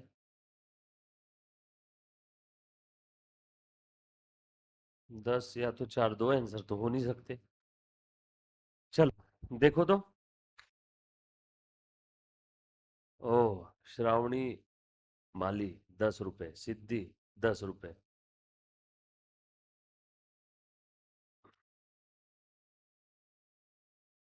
एक बच्चा बोल रहा है सर नंबर ऑफ शेयर्स कैसे निकाले, हे भगवान नालायक।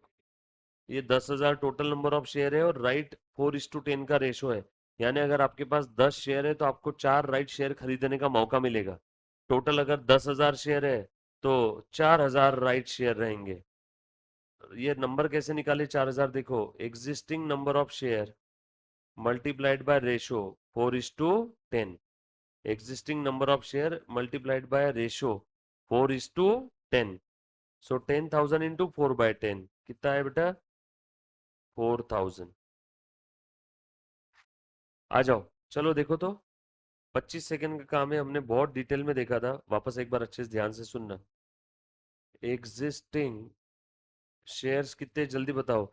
आपके पास एग्जिस्टिंग 10 शेयर होंगे तब कहां जाके मेरे प्यारे बच्चों आपको 4 शेयर खरीदने का मौका मिलेगा सस्ते प्राइस में, मार्केट से भी सस्ते प्राइस में। बट उसके लिए आपके पास एग्जिस्टिंग 10 शेयर होने चाहिए। तो एग्जिस्टिंग नंबर ऑफ शेयर 10 है, तो आप, और वो एग्जिस्टिंग 10 आपने कितने में खरीदे होंगे बताओ तो, 30 में, 10 में या 20 में। जब पहली बार आपने शेयर खरीदे होंगे तब तो मार्केट प्राइस पे लिया होगा, तो वो 30 के हिसाब से लिए होंगे। 10 इंटू 30, 300। तब कहाँ जाके आपको राइट शेयर खरीदने का मौका मिल रहा है, तब कहाँ जाके आपको राइट शेयर खरीदने का मौका मिलेगा बेटा। बोलो कितने राइट शेयर, 10 है तो 4, और वो भी एक कितने में, 20 रुपए में। 4 इंटू 20, 80 रुपीज। सो बताओ आपके पास टोटल कितना हो गया, टोटल नंबर ऑफ शेयर 14, और अमाउंट कितना पे किया उसके लिए, 380। Total number of shares 14, amount पे किया 380। सो बताओ मेरे प्यारे बच्चों, थेरियोटिकल एक्स राइट प्राइस और एवरेज प्राइस कितना आया। थेरियोटिकल एक्स राइट प्राइस और average price, ₹380 divided by 14 is equal to, बोलो बच्चों, 27.27.14। ये आपको एक शेयर इतने में पड़ा, जब आपने आपके पोर्टफोलियो के सारे शेयर्स को, है ना, amount divided by number of shares किया तो आपको एक शेयर का प्राइस कितना पता चला? 27.14। बट वही आम आदमी है तो आज भी उसके लिए मार्केट प्राइस कितना है? कितना है बच्चों बताओ? 30 रुपए। बरोबर ना बच्चों? तो बताओ ये चमत्कार कैसे हुआ? औरों के लिए 30 और आपके लिए 27। 380/14 सही किया ना सभी ने? हाँ तो बताओ फिर ये चमत्कार क्यों हुआ? Because of right. तो यही बन जाएगा वैल्यू ऑफ राइट। सो कैसे आया वैल्यू ऑफ राइट? बोलो बच्चों। E divided by D, sorry, minus न रे, ई माइनस डी। 30 रुपए की चीज आपको कितने में मिली? 27.14 में। कितना आया? 2.86। ये है वैल्यू ऑफ अ राइट। बच्चों ये आना चाहिए था, ये हमने बहुत सीधा 27 तक आ गया था, बस फिर मार्केट प्राइस से कम कर देना उसको। ये हमने क्लास में बहुत शिद्दत से देखा होता, याद आना चाहिए था सभी को। वैल्यू ऑफ राइट में और कोई ये नहीं है, रॉकेट साइंस नहीं है। पहले इंटर में था, उनको समझ में आया कि दूसरा टॉपिक है तो उन्होंने फाउंडेशन में डाला। क्यों महक, क्यों नहीं आया था याद आया ये? पढ़ाई नहीं किया कभी? मैं रीजन बता दो, तू बोल मत ना, रीजन में बता दो, तुमने पढ़ाई नहीं घर पे। रिवीजन अगर समय समय पे किया रहता तो ये याद आता था, put the value get the answer वाली बात है। अगर ये याद नहीं आया मतलब पढ़ाई नहीं की। ई फॉर बट है नहीं। सूरज उग गया है, वो थोड़ा लाल है, कम है, उग गया, उग गया, खत्म, दिन है। फेल हो गए, एक ही रीजन है, पढ़ाई नहीं की। माँ बीमार थी, बाप बीमार था, मैं मंगलयान में गई थी, स्पेस में गई थी, मेरे जीवन में परेशानियां थी, मेरा जीवन ऐसा था, सारी दुनिया का जहान का बोझ मेरे, हाँ, फालतू बकवास है, सब बकवास। एक ही रीजन है, पढ़ाई नहीं किया। बाकी तो सब बहाने हैं, और बहाने चेंज होते रहते हैं साल दर साल। बहाने सिर्फ बदलते। ये चीज इजी थी, लिखना चाहिए था।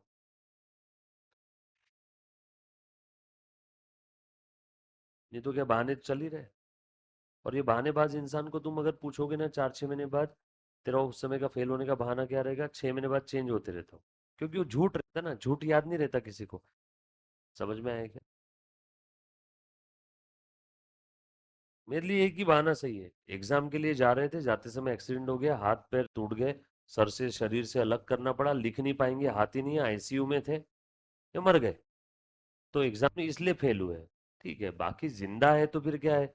बेवकूफी तो चल ही रही, खा पी रहे टाइम पे, कपड़े ढंग के पहन रहे हैं, मस्त वजन बढ़ रहा है। बराबर है, डोंट वरी, मैं किसी को पर्सनली नहीं बोल रहा हूँ। मैं इन जनरल मेरी एक जो दुखती रख है बच्चों के लिए, सब चीजें बरोबर प्रॉपर चल रही है, सब प्रॉपर चल रही है। बरोबर है क्या? बस जब पढ़ाई की बात आती है तब सिंपैथी की लहर चाहिए बच्चों को। सर मेरे जीवन में ये प्रॉब्लम है, वो प्रॉब्लम है, सर मैं क्या करूं, कैसे करूं? और वो चीज मेरे से नहीं होती। एक ही चीज है, या तो काम करो या तो काम मत करो, नहीं कर रहे तो बहाने मत दो। प्रॉब्लम तो मेरे भी लाइफ में बहुत थी यार, तो क्या मैं हमने छोड़ दिया क्या पढ़ाई वढ़ाई? और तुम लोगों से 10 गुना ज्यादा प्रॉब्लम थी। सबसे पहली प्रॉब्लम उस समय पैसे ही नहीं थे। मेरे घर पे बहुत पैसे थे, मैं लेता नहीं था, मेरे को उतने में जितने में स्टाइपेंड मिलता उतने में मेरे को सब करना है। घर का मैं गरीब वरीब नहीं हूँ, घर पे आज भी दबा के पैसे। बट कैसा था कि मेरे बाप ने एक चीज सिखा के गए, जब तक खुद से होके कर सकते हो करो, रिसोर्सेस का सही इस्तेमाल करो, घर वालों के भरोसे तो कुत्ता भी शेर है। समझ में आया क्या? खुद के दम पे, हाँ जब नहीं है तो आखिर में मैं खड़ा हूं ना। आज भी मेरे ऊपर, मैंने जो प्रॉपर्टी ली उसमें से प्रॉपर्टीज के ऊपर लोन है। मुझे मालूम है लोन आराम से नील हो जाएगा, घर वालों को एक फोन करने की देरी है, और फोन रखने के बाद जितना अमाउंट ट्रांसफर करने के लिए समय लगता है उतना। बट अपन क्या करते, नहीं, अपने दम पे अपन ने लिया, आज तक नहीं लिया। जब से कमाना शुरू किया, फिर भले ही 3500 रुपये महीना क्यों ना हो, तब से घर से लिए नहीं। और अभी के बच्चे नीरा प्रॉब्लम बताते रहते, सिर्फ प्रॉब्लम। मेहनत उनसे कुछ घंटा होती नहीं। जब मेहनत करने की बारी आई तो रोना शुरू कर देते, सर मेरा ये प्रॉब्लम, वो प्रॉब्लम, फलाना ढिमका, सर मेरे कुत्ते को ये हो गया, मेरे बिल्ली को ये हो गया, मेरे इसको वो हो गया। बहुत कलेजा लगता रहे पढ़ाई करने के लिए। और प्रॉब्लम झाड़ भर की प्रॉब्लम है, और उस प्रॉब्लम में वो बेचारे कुछ कर भी नहीं सकते। उस प्रॉब्लम में वो तुम कुछ कर भी नहीं सकते। समझ, मेंटल। उड़ते हुए तीर जबरदस्ती लेने की आदत है ना। अब मालूम है वो प्रॉब्लम तेरी है ही नहीं। सर वो मेरे चाचा चाची का ऐसा चल रहा है, उनके झगड़े हो गए घर में माहौल। अबे तू क्यों उड़ते हुए तीर पिछवाड़े में घुसेड़ रहा है तेरे? वो चल रहा है तो चलने देना उनका। तू पढ़ाई बंद कर देगा तो क्या झगड़ा सॉल्व हो जाएगा क्या? तो पढ़ाई चालू रख, वो उनका लड़ेंगे तू तेरा लड़। सब अपनी अपनी लड़ाई लड़ रहे हैं, और तू कौन सा है चाचा चाची का झगड़ा सॉल्व करेगा? तेरे को समझ है ही नहीं। कभी बार किसी के पेरेंट्स का, चाचा चाची, दोस्त यार, कहीं पे भी कुछ भी चलता है, उसमें बच्चे कुछ कर सकते हैं क्या? तुम बताओ, कोई बच्चा कुछ कर सकता? तो क्यों जबरदस्ती पढ़ाई को बदनाम कर रहे हो? पढ़ाई करने की बात आई तो उनको सब पूरी घर की फैमिली की कलेश याद आ जाते, और जब एंजॉय करने की बारी आती तब वो कलेश कहाँ जाते? अभी एंजॉय कर रहा है कोई बच्चा, मैं तब उसको पूछ लूं, क्यों रे अब तेरे चाचा चाची का झगड़ा नहीं चल रहा है, एंजॉय तू कर रहा है तो? अब एंजॉय मत करना, जब तूने पढ़ाई बंद कर दी। तू रीजन दे रहा है कि मेरे घर पे प्रॉब्लम चल रही है, इसकी वजह से मैं पढ़ाई नहीं कर रहा हूँ। तो एंजॉय भी मत करो, खाना पीना भी कम कर दो। 5 रोटी की भूख है तो 3 ही रोटी खाओ ना फिर। 2 रोटी, चाचा चाची का झगड़ा चल रहा है, बरोबर है ना? एंजॉय करने की बात आ रही तो एंजॉय मत करो, चाचा चाची का झगड़ा चल रहा है। समझ में आया क्या? आज क्लास आने का मन नहीं कर रहा है, चाचा चाची का।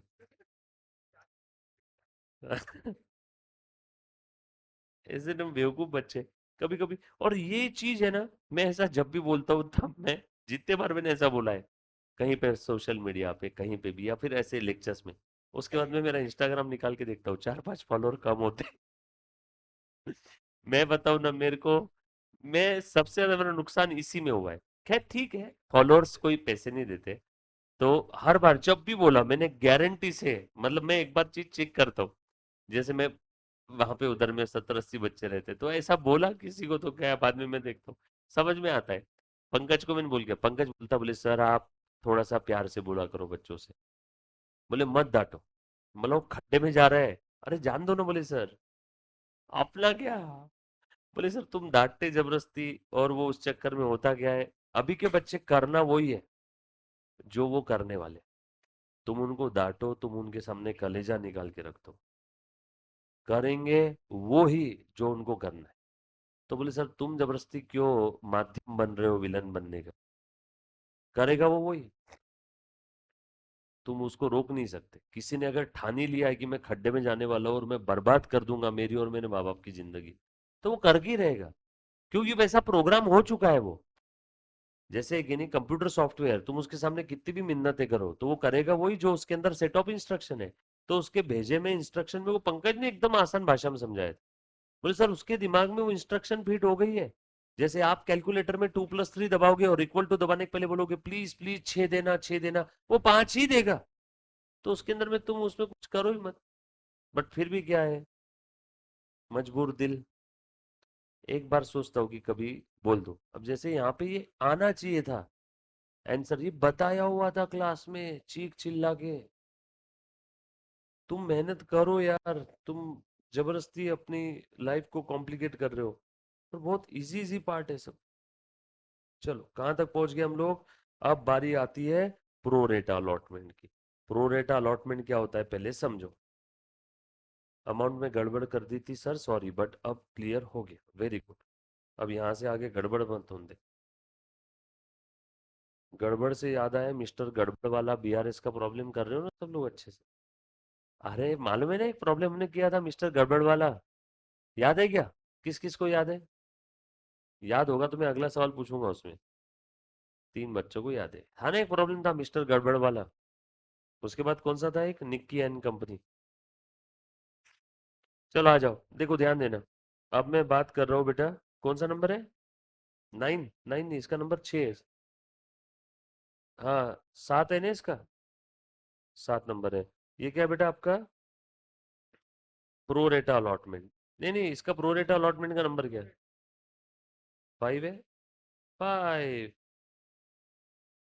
प्रो रेटा अलॉटमेंट हम लोग अब पढ़ रहे हैं बेटा, ध्यान से सुन, सब लोग ध्यान देना। प्रो रेटा अलॉटमेंट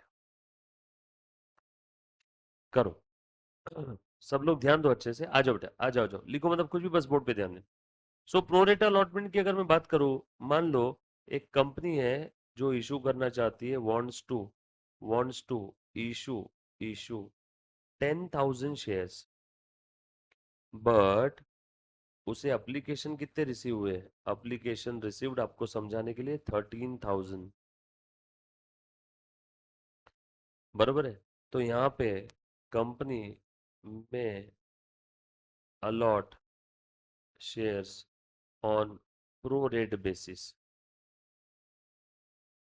प्रपोर्शनेट बेसिस, या कंपनी के पास एक सिंपल एक और तरीका है, स्ट्रेट वे ऊपर के 3,000 शेयर्स की एप्लीकेशन रिजेक्ट कर दो और 10 को 10 दे दो, वो प्रोरेटा नहीं हुआ। 10,000 इशू करने थे शेयर्स, एप्लीकेशन आए 13,000, तो ऊपर के 3,000 को एज इट इज रिजेक्ट करके बचे हुए 10 को 10 दिया। 10 को 10 देना ये प्रोरेटा नहीं है। प्रोरेटा मतलब जिसने जितना मांगा उसको उससे थोड़ा कम दिया, वो है प्रोरेटा। जिसने जितना मांगा उसको उससे थोड़ा कम दिया, ये है pro rata allotment. Company may allot such shares on prorate basis. For example, 13,000 application आए थे, आपको समझाने के लिए मन से एग्जांपल ले रहा हूं, आपको समझाने के लिए मन से 1,000 रिजेक्ट कर दिए एंड बैलेंस 12,000 को प्रोरेट अलॉटमेंट किया। कितने अलॉट किया?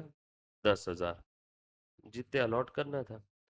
अब मेरा आपसे एक सवाल है, यहाँ पे प्रो रेटा अलॉटमेंट 13,000 को 10,000 दिया ऐसा है, कि 12,000 को 10,000 दिया? 12,000 को 10,000, बच्चे एग्जाम में गलती करते, सर 13,000 को 10,000 दिया, नो। 13 में से 1 तो एज इट इज रिजेक्ट कर दिया, इनका पैसा भी रिफंड कर दिया। सो प्रो रेटा अलॉटमेंट ये है। सो प्रो रेटा अलॉटमेंट का रेशो क्या है? 10:12। अगर कोई 12 के लिए अप्लाई करता है तो उसे कितने मिल रहे हैं? 10। अगर कोई 120 के लिए अप्लाई करेगा तो उसको कितना मिलेगा? 100। समझ में आ रही क्या बात सभी को? ये है प्रो रेटा अलॉटमेंट। सो ध्यान देना बेटा सभी ने। तो अब यहाँ पे क्या होता है बच्चों, ध्यान से सुनना। देयर फोर एक्स्ट्रा अप्लीकेशन कितने आए बच्चों, बताओ तो? 2,000 अप्लीकेशन एक्स्ट्रा आए नंबर्स में। ये एक्स्ट्रा अप्लीकेशन का जो भी मनी रहेगा, मल्टीप्लाइड बाय पर एप्लीकेशन, एप्लीकेशन मनी आपको समझाने के लिए 2 रुपए, तो एक्स्ट्रा एप्लीकेशन मनी कितना हुआ? 4,000 रुपए। एक्स्ट्रा एप्लीकेशन मनी कितना हुआ? 4,000 रुपए।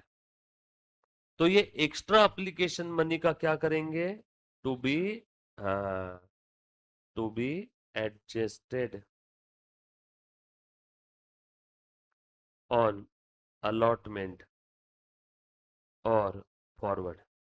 काफी बार क्वेश्चन में बोल दिया रहता है कि एक्स्ट्रा एप्लीकेशन मनी सिर्फ अलॉटमेंट तक ही एडजस्ट करो, अलॉटमेंट के बाद एडजस्ट नहीं करना है, तो फिर मत करो। अलॉटमेंट तक एडजस्ट कर लो, अलॉटमेंट के बाद अगर कुछ बच जाए एक्स्ट्रा में तो रिफंड कर देना। तुमको किस्सा समझाना, ये प्रो डेटा अलॉटमेंट का जो भी है ये थ्योरी वाला पार्ट, प्रैक्टिकल पार्ट हमने अभी तक इसका देखा नहीं। ये बात समझ में आई क्या सभी को? सारे बच्चे, पक्की बात? आगे बढ़ू थोड़ा सा? डन? क्या प्रो रेटा का एक क्वेश्चन लू? अच्छा, ध्यान देना। प्रो रेटा में किसी को कुछ पूछना है मुन्ना? एनीबडी? प्रो रेटा में पक्का आगे बढ़ो, एक क्वेश्चन सॉल्व करवाता हूँ।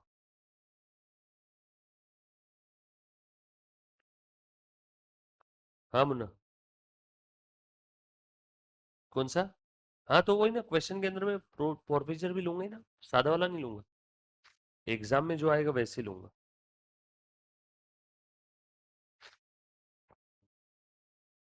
प्रोरेटा में forfeiture, reissue, transfer to capital reserve, सब लूंगा। भारी का क्वेश्चन एकदम, ऐसा कि मजा आ जाएगा। जो बच्चे के पास में नोट्स नहीं है, प्रोरेटा वाला क्वेश्चन लिख लेना।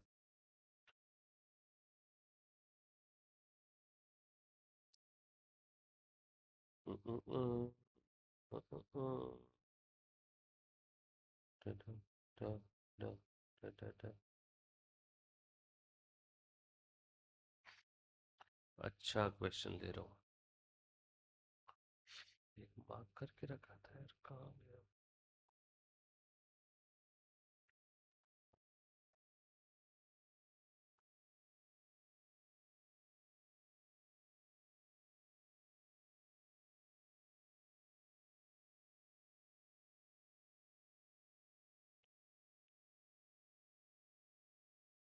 कहाँ?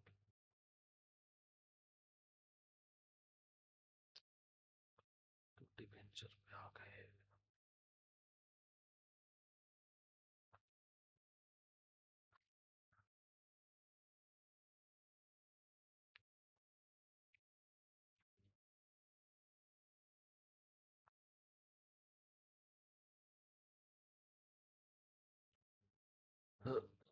बच्चों एक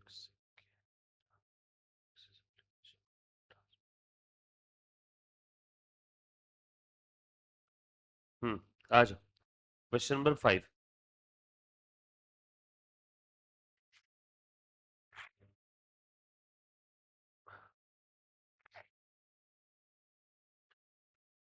ये क्वेश्चन है, अगर किसी के पास क्वेश्चन नहीं होगा तो लिख लेना।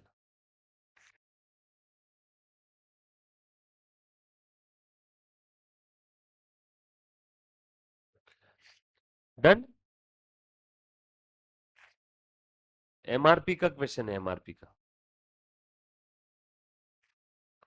चलो मुन्ना, ध्यान देना बेटा। A Limited is a company with an authorized share capital of 1 crore in equity shares of rupees 10 each, of which 6 lakh shares had been issued and fully paid up on 31st March 2020। लो भाई साहब, 1 करोड़ रुपए का equity share capital था, उसमें से 6 lakh shares तो already issue कर भी दिए, ऑलरेडी इशू कर दिए, और फुल्ली पेड भी है। आगे, company proposes to make a further issue of 1,35,000 shares of rupees 10 each at a price of 14, the arrangement for the payment being to on application 31st मई तक रिसीव हो जाएगा, allotment 10 जून को, and further 5 rupees per share including premium. Allotment पे कितना है बेटा? 5 रुपए including premium, and final call for the balance. बच्चों 2 और 5 7 रुपए है, टोटल कितना था? 14, तो फाइनल कॉल 7 रुपए का। ये 31 दिसंबर को। Application were received for 5,60,000 shares. भाई साहब, कंपनी को कितने शेयर इशू करना था? 1,35,000। एप्लीकेशन कितना है? 560 के लिए। सो बताओ, 10,000, 50,000, 5 लाख, 3 कैटेगरी के अप्लीकेंट है। इसमें से एक इंसान ऐसा था जिसने 10,000 शेयर के लिए अप्लाई किया, उसको पूरा अलॉट किया। एक ऐसा था जिसने 50,000 के लिए अलॉट किया, उसको 1 शेयर फॉर एवरी 2 अलॉट किया। और उसके बाद में एक था 5 लाख शेयर्स के लिए, उसको मिला 1 फॉर एवरी 5। बोलो बेटा कितना मिला फिर इसको? 1 लाख। बोलो बेटा फिर कितना आ गया? 1, 25, 10। Applicants for 5 lakh shares received an allotment of 1 share for every 5। ये वापस आ गया क्या ये वाला पॉइंट? हाँ, ये वाला पॉइंट सी और डी रिपीट है, इसको मैं कट कर रहा हूं।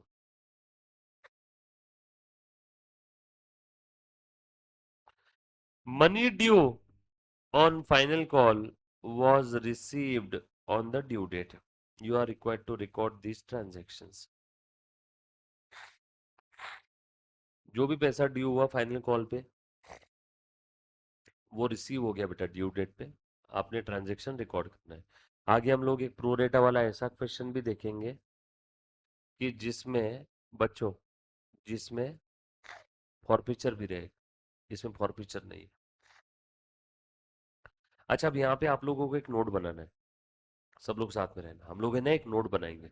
नोट क्यों बना रहे हो सर? अरे प्रोरेटा के केस में एक नोट बनाते हैं ना हम लोग, जब कभी भी एक से ज्यादा कैटेगरी है तो हम लोग क्या बनाते हैं? नोट। तो बना लो क्या फिर यहाँ पे?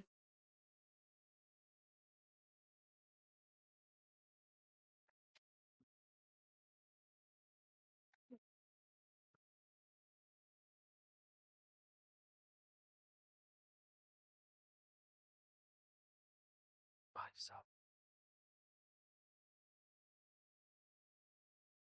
आ जाओ। बच्चों ध्यान देना, क्वेश्चन नंबर 5, क्या नाम है कंपनी का?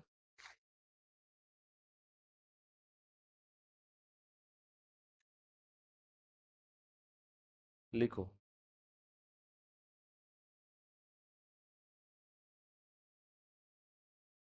Working note number 1, statement of application और statement of uses of application money और स्टेटमेंट ऑफ और एनालिसिस ऑफ एप्लीकेशन मनी भी लिख सकते हो। एप्लीकेशन का एक्स्ट्रा अमाउंट कहाँ कहाँ हमने एडजस्ट किया। सीरियल नंबर, पर्टिकुलर्स, कितने कैटेगरी के एप्लीकेंट है इसमें? 3, ए बी और सी। फटाफट से बताओ। Number of application received, first category में 10, सेकंड में 50 और थर्ड में 5 लाख। टोटल कितना आ गया बच्चों? 5,60,000। नंबर ऑफ शेयर्स अलॉटेड, बोलो। फर्स्ट कैटेगरी को फुल अलॉट किया है, फुल। सेकंड को 1:2 के रेशो में, और इनको कितना 1:5 के रेशो में, तो कितना आ गया? टोटल अलॉटमेंट कितना किया? नंबर का हिसाब खत्म। एप्लीकेशन का पैसा रिसीव कर लो। ए इंटू पर एप्लीकेशन कितना था रे बच्चों? पढ़ो तो क्वेश्चन में। पर एप्लीकेशन 2, अलॉटमेंट पे 5 इंक्लूडिंग प्रीमियम, और बचा हुआ फाइनल कॉल पे। तो पॉइंट है, कितने एप्लीकेशन आए? 10,000। पॉइंट है लेना है, हाँ। कितने एप्लीकेशन आए? 50,000 इंटू 2। कितने एप्लीकेशन आए? 5 लाख इंटू 2। टोटल कितना हुआ? फिर कितने पैसों की जरूरत थी? जितने अलॉट किए। कितने अलॉट किए?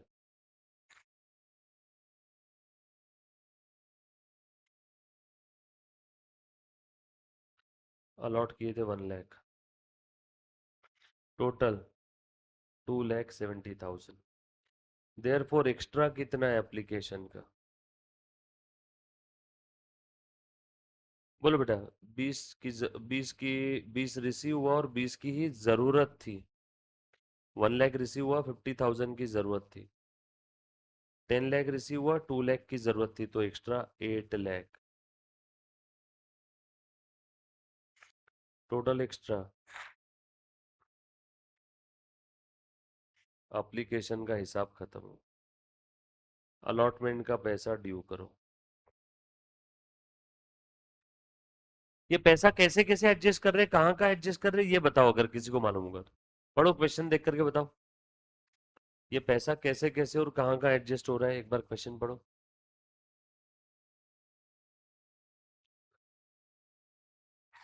देखो तो। कोई ऐसा है क्या जिसने पैसे नहीं दिए?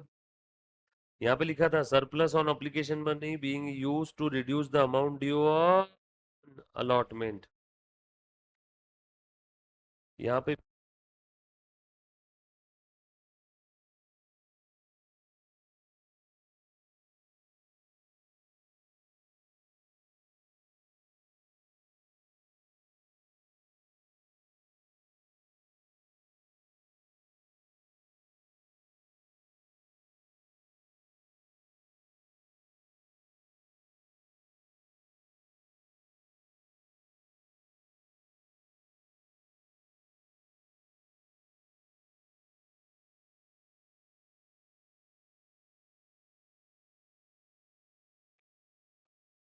बड़े आगे अलॉटमेंट तक ही एडजस्ट करना है ना बच्चों।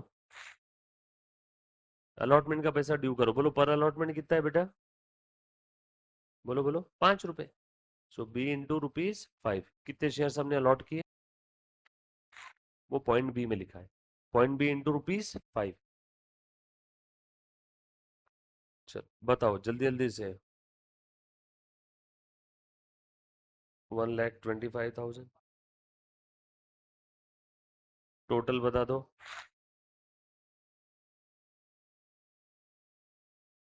ये पूरा पैसा देने वाले हैं क्या वो? नो। एक्स्ट्रा एडजस्ट करना पड़ेगा।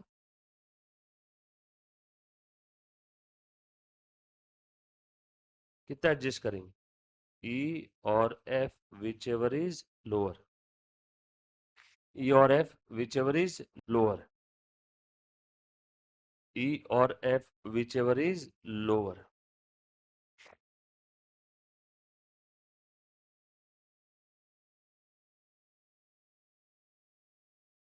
E or F, whichever is lower. किया मुन्ना सभी ने? चलो बताओ। एक्स्ट्रा था 0, जरूरत है 50,000 की, 0 एडजस्ट होगा। एक्स्ट्रा था 50,000, जरूरत 125 की है, पूरे 50,000 खत्म हो गए यहाँ पे, क्योंकि जरूरत ज्यादा थी एक्स्ट्रा से भी। एक्स्ट्रा था 8 लाख, जरूरत 5 लाख की है, 5 लाख की एडजस्ट, अभी भी एक्स्ट्रा में 3 लाख बचे हैं। बोलो कितना एडजस्ट हुआ? 5,50,000। देयरफॉर सभी ने अलॉटमेंट का पैसा दे दिया ना, कोई ऐसा तो नहीं है जिसने अलॉटमेंट का पैसा नहीं दिया।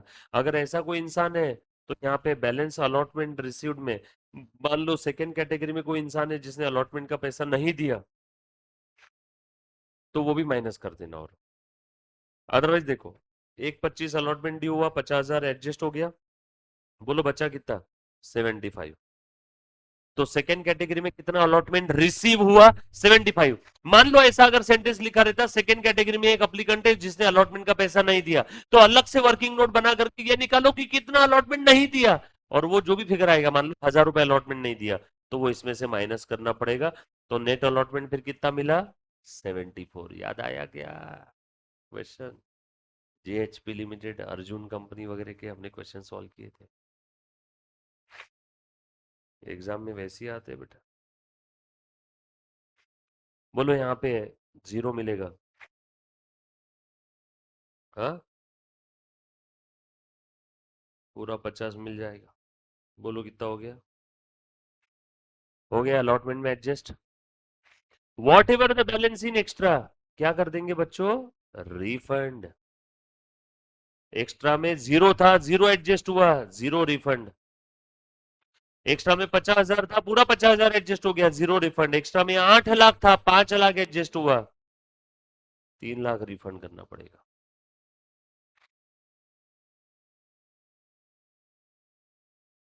बनाओ ये टेबल पूरा। 1 मिनट सुसु जाके यार।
क्या बात कर रहे हो बच्चों, ब्रेक का बोलती है आंसर रफ ब्रीफ में सॉल्व किया सभी ने।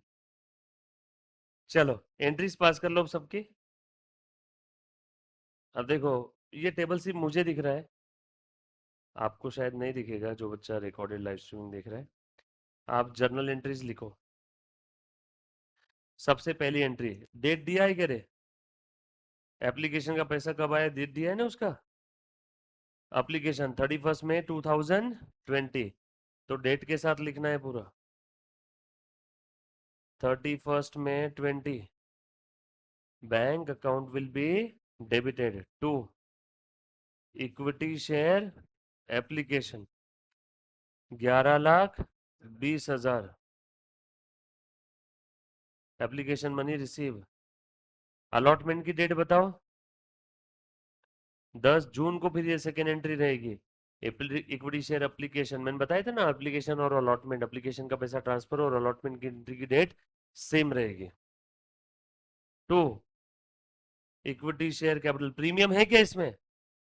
कितना जाएगा बेटा इसमें बताओ तो जरा। देखो 2,70,000 पॉइंट डी, कितना एप्लीकेशन मनी की जरूरत था?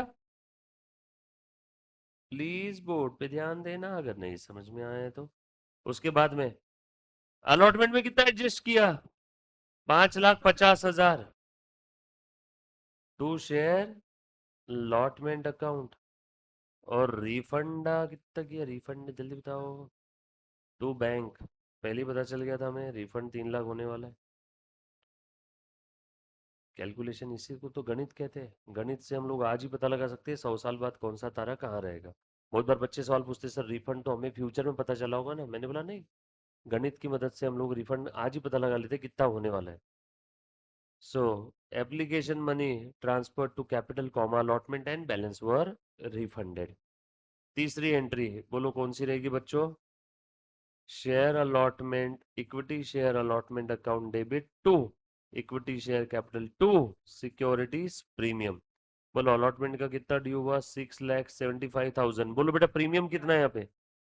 1,35,000 प्रीमियम है। 4 रुपए है ना बच्चों? तो 1,35 इक्विटी शेयर कैपिटल में जाएगा और प्रीमियम में कितना जाएगा? नहीं, और प्रीमियम में जाएगा 5,40। 4 रुपए प्रीमियम है, 1 रुपया कैपिटल है। उसके बाद में बच्चों अलॉटमेंट का पैसा रिसीव कर लो। Bank account will be debited to equity share allotment. Bank account debit to equity share allotment 3,75,000। कितना रिसीव हुआ देखो, अलॉटमेंट का हमने ऑलरेडी लिखा है। 1,25 न रे, 50,000 plus 75,000 plus 0, point number H देखो ना। अरे फिर नोट क्यों बनाई? 1,25 मिलेगा ना अलॉटमेंट का। अरे मेरे दादा, balance allotment received 50 plus 75 plus 0, 1,25। बरोबर ना बच्चों? अरे देखना 6,75 मिल रहा था, उसमें से 5,50 ऑलरेडी एडजस्ट हो गया, बचा हुआ 1,25। अरे हमने नोट क्यों बनाई? इसमें नोट में पॉइंट एच में लिखा है ना हमने अलॉटमेंट मनी रिसीव्ड। उसके बाद कॉल का पैसा, बोलो अलॉटमेंट कब मिला पैसा, उसका डेट बताओ। हाँ, 31 दिसंबर। और कॉल का पैसा कॉल करो। इक्विटी शेयर, एक ही कॉल है। Call account debit to equity share capital. बोलो बच्चों कॉल का अमाउंट कितना है? 7 रुपए। 1,35,000 शेयर इंटू 7।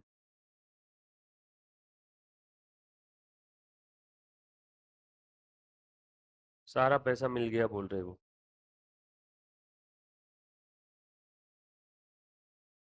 बरोबर ना बच्चों? बोलो 945। कुछ था क्या रे इसमें? फालतू क्वेश्चन था। 8 नंबर से ज्यादा किसकी औकात नहीं है, 6 से 8 नंबर बस। सिंपल है क्या? डन। अब सारे बच्चे ले लो लंच ब्रेक, अच्छे से खा पी के आओ। उसके बाद ब्रेक के बाद और हम लोग आगे पढ़े। आज सारी चीजें पढ़ना है, प्रेफरेंस शेयर्स, डिबेंचर्स, सब कुछ, पूरा कंपनी अकाउंट्स आज खत्म करेंगे हम लोग।